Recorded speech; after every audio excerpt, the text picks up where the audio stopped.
moi accueille avec beaucoup de satisfaction l'initiative du gouvernement chinois qui fait efface une partie de la dette qui nous tient avec eux, un montant de 450 millions de roupies qui certainement pour aider nous à réduire la dette publique. Et Mofin profite de cette occasion-là pour faire une demande pour le financement d'un complexe sportif multipurpose de standard olympique dans le cadre des 10e Jeux des îles de l'océan Indien qui pourraient avoir lieu en 2019. Le gouvernement chinois fait de nous un financement de 1,9 milliard de roupies.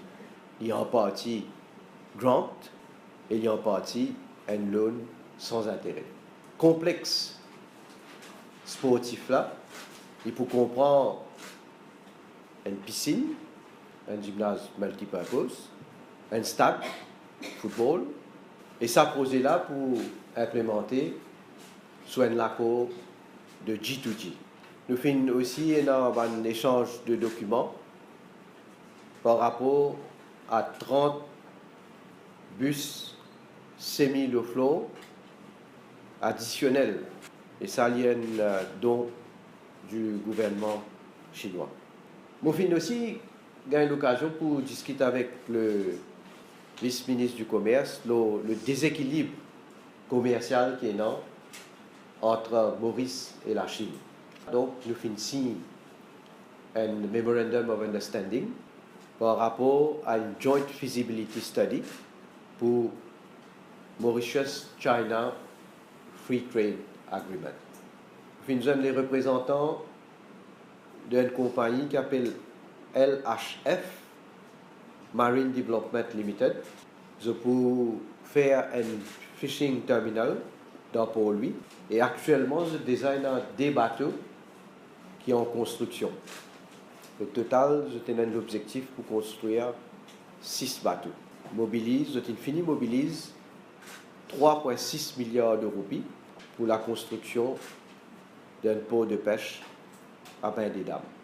Nous joignons le président de China Africa Development Fund qui finance nous, qui est prêt pour soutenir activement l'initiative de Maurice pour qu'il y ait une compagnie chinoise servir Maurice comme une plateforme régionale pour investir en Afrique.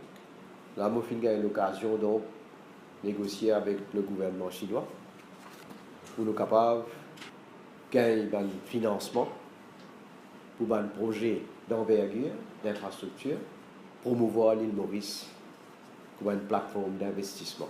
Nous avons remarqué que malgré tous les efforts qui se font, la dette publique continue à augmenter. Apparemment, 3 milliards par mois les 3 mois, ce qui fait un rythme de 1 milliard par mois. On trouve ça alarmant dans... Le pourcentage de la dette publique par rapport à GDP fin baissé. Et les fin baissé, surtout, il y a deux façons qui calculer. Et une, c'est la formule de World Bank.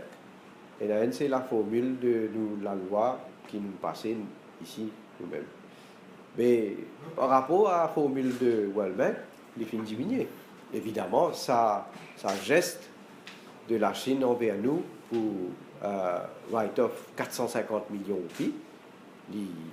Bien sûr, un petit peu d'oxygène encore pour nous. Alors, on finit quand même une discussion avec la Commission européenne au sujet de taxation du secteur global business et l'intention de l'Union européenne pour catégoriser un pays, soit une liste noire ou une liste blanche. Mais évidemment, si on a une réforme qui nous a amené, comment nous toujours procéder, nous pouvons en discussion